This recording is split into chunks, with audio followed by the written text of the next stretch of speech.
Kembali lagi bersama saya, Pirgi Ahmad Tipaldi. Kali ini saya akan melanjutkan playlist permainan Italia saya yang bernama Giocho Pieno. Apabila kalian belum menonton video saya yang berjudul Permainan Italia, pastikan untuk menonton video itu terlebih dahulu agar semua pembahasan yang ada di sini menjadi masuk akal. Dan apabila kalian ingin membuat permainan Italia menjadi pembukaan andalan kalian, pastikan untuk membuka video lainnya yang ada pada playlist di kanan atas video ini atau di kolom deskripsi. Seperti biasa, konten akan saya bagi menjadi beberapa topik, yaitu profil pembukaan, jalur utama dan variasi umum, dan contoh permainan. Langsung kita bahas ke topik pertama, yaitu Giocho Pieno ialah salah satu jalur utama dari permainan Italia yang memiliki kode Encyclopedia Opening C53 hingga C54 jauh lebih sedikit daripada pertahanan dua kuda yang menempati 5 kode dari 55 hingga 59. Walaupun begitu, variasi yang ada pada Giocho Pieno ini cukup banyak sehingga tidak mungkin saya bahas dalam satu video. Data statistik Lichess menunjukkan bahwa Giocho Pieno lebih sering dimainkan daripada pertahanan dua kuda dengan persentase kemenangan yang sama. Jadi agak sulit mengatakan kalau Giocho Pieno lebih baik dari pertahanan dua kuda. Tapi kalau kita lihat dari database master, Giocho Pieno memiliki persentase yang lebih baik untuk hitam. Dan topik selanjutnya ialah topik yang cukup berat, jadi persiapkanlah diri kalian. Giocho Pieno dimulai dari gerakan pion E4, E5, kuda F3, kuda C6, gajah C4, dan gajah C5. Ada 5 jalur yang dapat dimainkan oleh putih, yaitu main line dengan gerakan pion C3, ibit-ibit yang memiliki kode Encyclopedia Chess Opening tersendiri dan akan saya bahas pada video yang terpisah. D3, Giocho Pianissimo. D4, Italian Gambit. Dan yang terakhir ialah rokade pendek.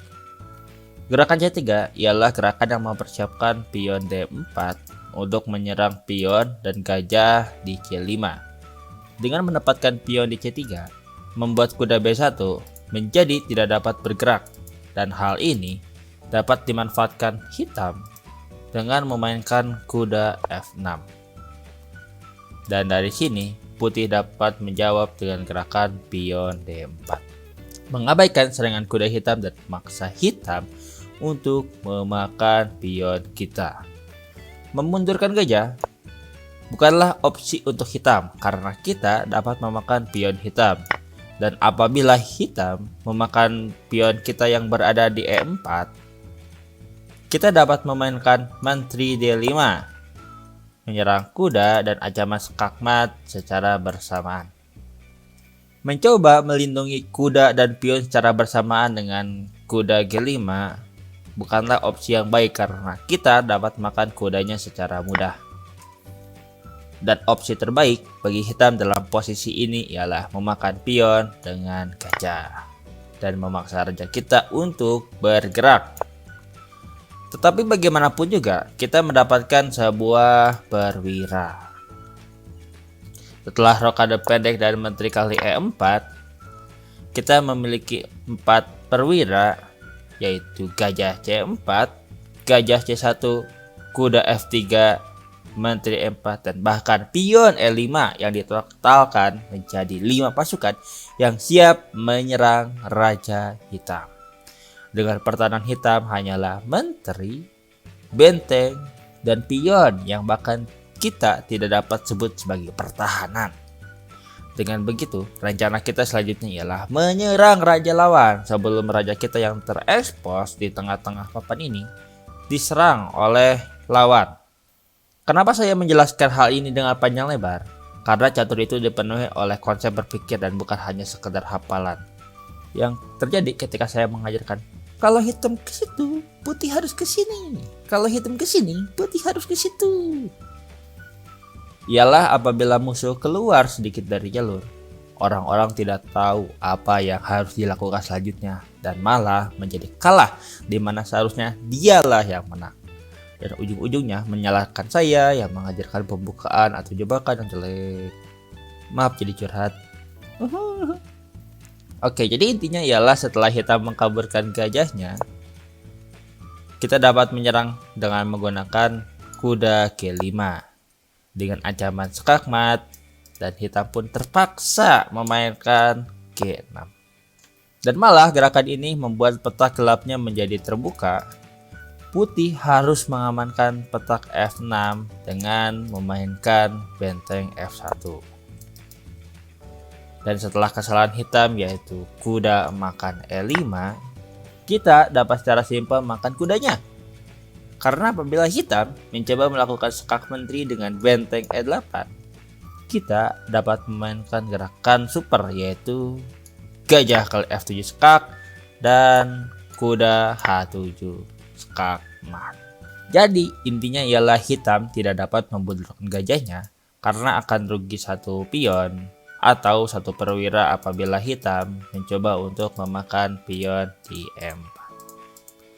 Maka dari itu mau tidak mau hitam harus makan pionnya, dan setelah kita makan balik, hitam dapat memainkan gajah B6 Labordonnais variation atau memainkan gajah B4.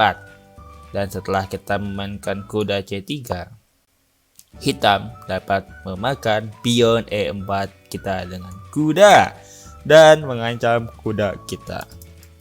Jadi kira-kira seperti inilah mainline dari Gyojou Piano, dan gerakan selanjutnya untuk posisi ini akan saya bahas dalam video selanjutnya tentang Greco Attack pada Gyojou Piano. Tapi intinya dalam posisi ini kita dapat rokade pendek, dan apabila hitam memakan kuda dan pion kita dapat mengorbankan benteng dan melakukan serangan dengan gajah kali F7, gajah G5, kuda E5, gajah G6, menteri F3, gajah kali F5, gajah E6, gajah kali F6, dan skak mat. Video lama untuk jebakan ini ada pada kolom deskripsi. Jadi setelah gerakan mainline yaitu pion G3, selanjutnya saya akan membahas variasi yang lainnya yaitu gerakan pion D3 Gyojou Pianissimo. Gyojou Pianissimo ialah variasi kedua di mana putih mencoba untuk menunda gerakan pion D4 hingga putih siap untuk memainkan gerakan pion D4. Variasi ini memerlukan positional understanding yang lebih dibandingkan taktik dan kalkulasi. Contohnya ialah permainan antara Magnus Carlsen dengan Levon Aronian. Kalau kita percepat permainannya, tidak banyak konfrontasi yang terjadi dan tahu-tahu permainan sudah draw saja.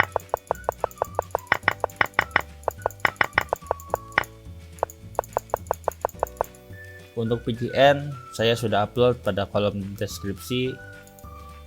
Sekedar info, nama jalur ini diberikan oleh Arnold Anderson yang berarti Very Quiet Game atau permainan yang adem ayo. Dan variasi ketiga yang akan dibahas pada video kali ini ialah Italian Gambit pion D4. Variasi ini ialah salah satu variasi yang dapat bertransposisi dari pembukaan lain atau dari variasi ini bertransposisi menuju pembukaan lain. Jalur ini memiliki potensi jebakan setelah hitam makan dengan pion dan kita umpan pion dengan pion C3. Memakan pion kita berarti hitam terkena jebakan dengan gajah kali F7 skak dan menteri D5 skak. Setelah itu kita dapat mempermainkan hitam terlebih dahulu sebelum memakan gajah di C5 dan berharap hitam memainkan pion G6 yang merupakan kesalahan besar karena melemahkan sayap raja secara permanen. Tapi dengan memainkan gajah kali D4, kita kehilangan satu pion yang sangat berharga dan tentu saja itu akan sangat merugikan. Dan alasan inilah mengapa tidak banyak orang memainkan jalur Italian Gambit ini. Variasi yang tidak saya bahas dalam video ini ialah apabila putih memainkan rokade pendek. Karena jalur ini dapat bertransposisi menuju variasi yang hebat, yaitu Max Long Attack. Saya telah membuat video mengenai jalur ini, tetapi karena itu video lama, kemungkinan cara penyampaian saya akan kurang enak untuk didengar. Linknya ada pada deskripsi, dapat kalian tonton sekarang juga. Sebelum menuju contoh permainan, kita review dahulu untuk Gyujo Pino. Jadi ada 5 jalur utama yang dapat diambil, yaitu pion B4 Advance Gambit, pion C3 jalur utama, pion D4 Italian Gambit, pion D3 Gyujo Pianissimo, dan rokade pendek. Ini ialah contoh permainan yang berasal dari pecatur bernama Roger melawan Hans Julius Gebhardt. PCN saya sertakan pada kolom deskripsi, dan kita mulai langsung dari posisi ini. Dan pada posisi ini, dibandingkan dengan memakan pion putih, hitam lebih memilih untuk rokade pendek, dan putih memanfaatkan 2 pionnya yang kuat untuk menyerang hitam dengan pion D5, dan putih melanjutkan serangan dengan pion E5. Dan hitam memainkan kuda E4 mencoba melakukan serangan balasan, tapi putih memainkan gerakan menteri C2 yang bertujuan untuk melindungi kudanya dan menyerang kuda lawan di E4, dan terpaksa hitam harus memainkan kuda kali C3 dan memundurkan gajahnya.